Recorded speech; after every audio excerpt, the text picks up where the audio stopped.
मैंने ये बजट को बहुत गौर से सुना और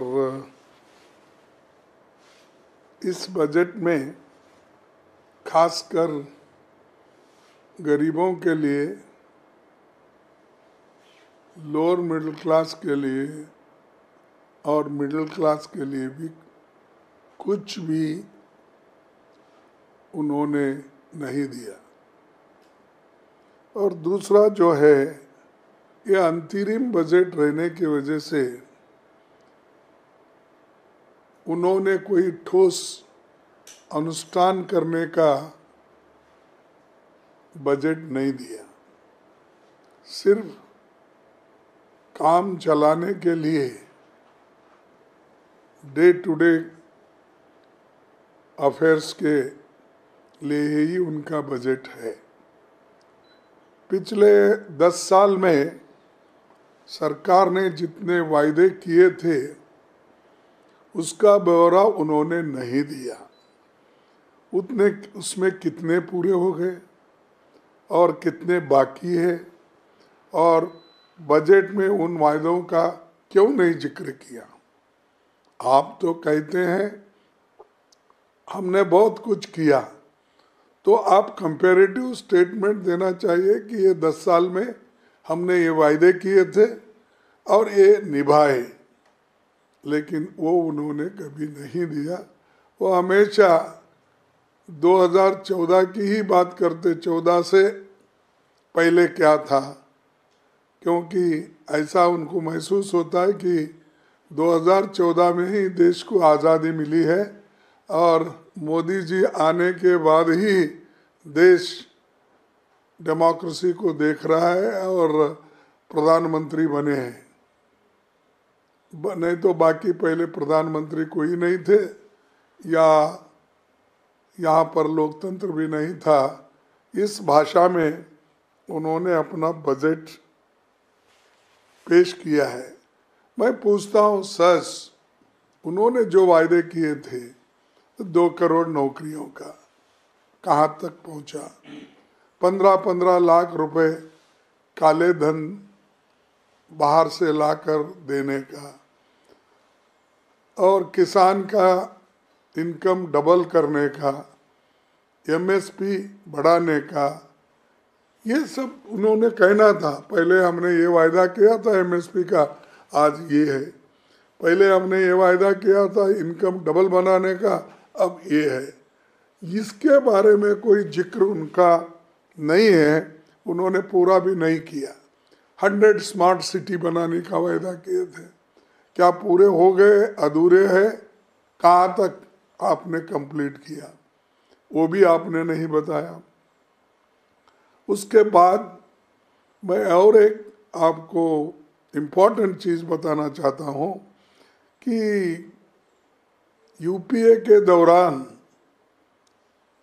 एग्रीकल्चर जो डेवलप होता था 4% औसत होती थी, 4% ग्रोथ होती थी, लेकिन आज वो 4% घटकर केवल 1.8 कैसे हो गया, ये हमको समझ में नहीं आ रहा।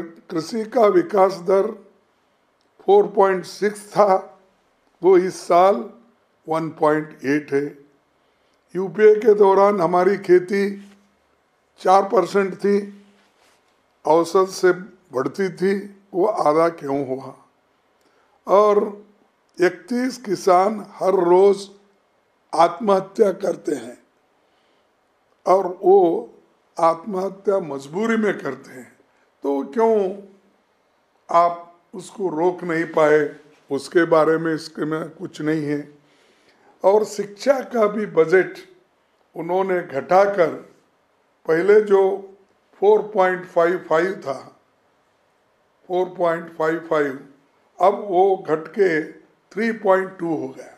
यानी शिक्षा के तरफ भी आपने ध्यान नहीं दिया, किसानों के तरफ ध्यान नहीं दिया, गरीबों के तरफ ध्यान नहीं दिया, मिडिल क्लास के तरफ भी आपने ध्यान नहीं दिया, सिर्फ आप अपने रंगीले भाषण को आप बोलते रहे। और दूसरी चीज, ये SC ST OBC माइनॉरिटीज के बारे में हर लोग एक कोटेशन हो गया है। SC ST बैकवर्ड्स के लिए हम कुछ करेंगे, हम ये कर रहे हैं, वो अरे है सो उनका बजट रिलीज नहीं हो रहा है, उसकी स्कॉलरशिप रिलीज नहीं हो रही है, उनके बच्चे अब जो पढ़ रहे हैं उनको ये दिक्कत है कि हॉस्टल का पैसा उनको नहीं मिल रहा है पोस्ट ग्रेजुएशन का, तो वो बच्चे पढ़ेंगे कैसा?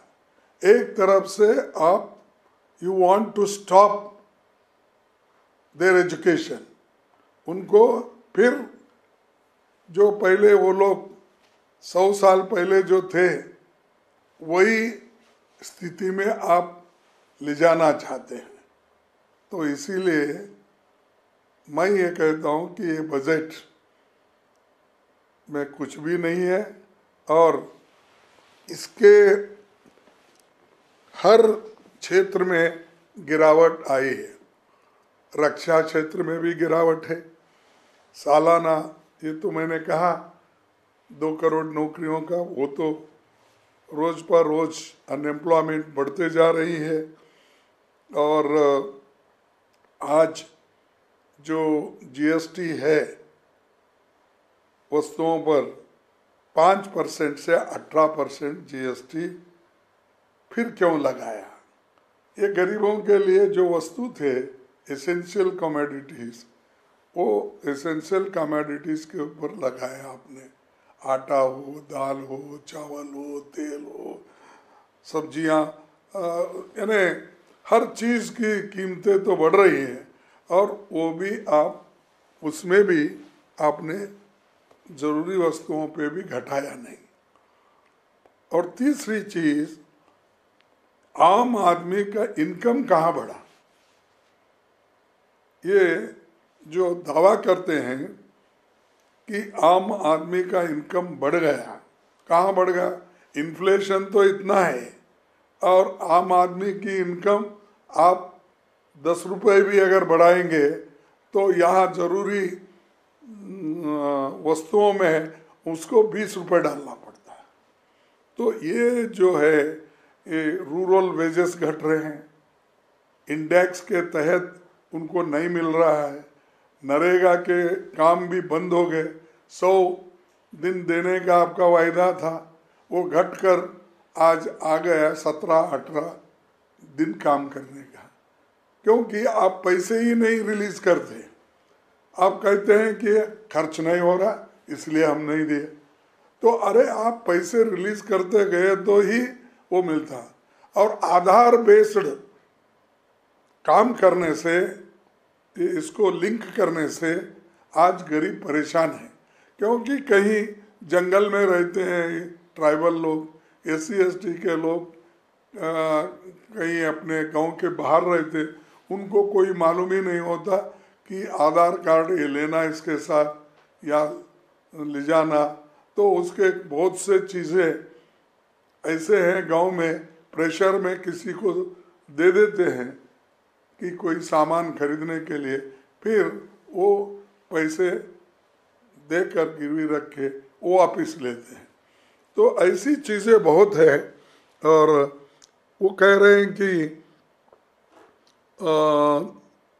10 साल UPA का, 10 साल जो है NDA का कंपैरेटिव वाइट पेपर वो देना चाहते हैं। अरे वाइट पेपर क्या, हमारे सवाल के जवाब दो ना। 2 करोड़ नौकरियों का, किसानों का, अनएम्प्लॉयमेंट का, इन्फ्लेशन का, यही तुम्हारे आपका मालूम होता है। सवाल देने का, पेट्रोल का पहले क्या था, डीजल पहले क्या था, क्रूड ऑयल की प्राइस पहले क्या थी, गैस केरोसिन की क्या प्राइस थी। अरे इसमें आप बोल सकते हो, वो सब छोड़ के हम 10 साल का, ये कंपटीशन क्या सिर्फ UPA और NDA का है क्या? देश के लिए आप क्या किए वो इम्पोर्टेंट है। गरीबों की इनकम कितना बढ़ाए और गरीबों को कितना सुख और चैन दिए, विद्यार्थियों को, युवकों को कितना लाभ हुआ आपसे, वो इम्पोर्टेंट है। बाकी के सब चीज़ें पुराने हैं, वो लॉन्च करेंगे, ये लॉन्च करेंगे, ये तो उनका पहले से ही कहना है। तो दरअसल किसी भी बजट के दो काम होते, एक पिछले साल का ब्यौरा देना, पिछले साल आपने क्या क्या किया और आगे क्या करने वाले विजन देना। तो ये इसमें कोई भी नहीं है, ना विजन है ना पिछले साल का असेसमेंट या ब्यौरा हमारे को दिया है। तो टोटली हम ये कहेंगे कि ये बजट, ये दोनों चीज़ तो मिसिंग है, उसके अलावा भी ये बजट, इसमें कुछ भी नहीं, सबको उन्होंने टोपी डाल दिया है। Welcome to K-Mall, a premium project by Kaleen Group. K-Mall is in the heart of Kolkata's electronic, garment and lifestyle hub, Khidirpur. K-Mall, which is designed as a world-class mall, is the outcome of endless effort of our experts, combined with modern superb techniques and new age design. Book now